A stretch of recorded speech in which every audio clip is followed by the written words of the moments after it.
بسم الله الرحمن الرحيم والنازعات غرقا والناشطات نشطا والسابحات سبحا فالسابقات سبقا فالمدبرات أمرا يوم ترجف الراجفة تتبعها الرادفة قلوب يومئذ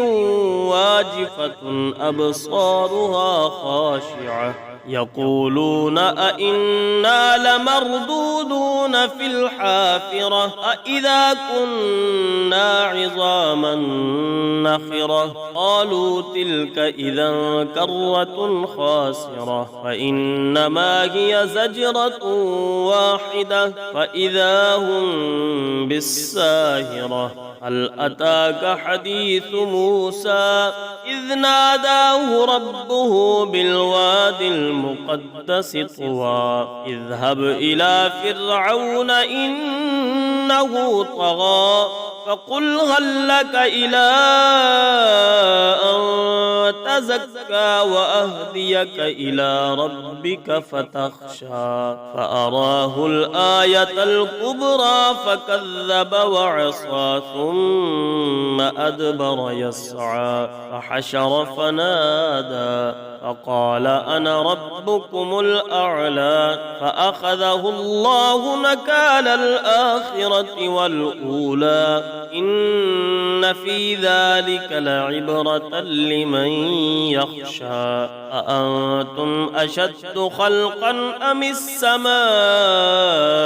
بناها رفع سمكها فسواها وأغطش ليلها وأخرج ضحاها والأرض بعد ذلك دحاها أخرج منها ماءها ومرعاها والجبال أرساها متاعا لكم ولأنعامكم فإذا جاءت الطامة الكبرى يوم يتذكر الإنسان ما سعى وبرزت الجحيم لمن يرى فأما من طغى وآثر الحياة الدنيا فإن الجحيم هي المأوى وأما من خاف مقام ربه ونهى النفس عن الهوى فإن الجنة هي المأوى يسألونك عن الساعة أيان مرساها فيم أنت من ذكراها إلى ربك منتهاها إنما أنت منذر من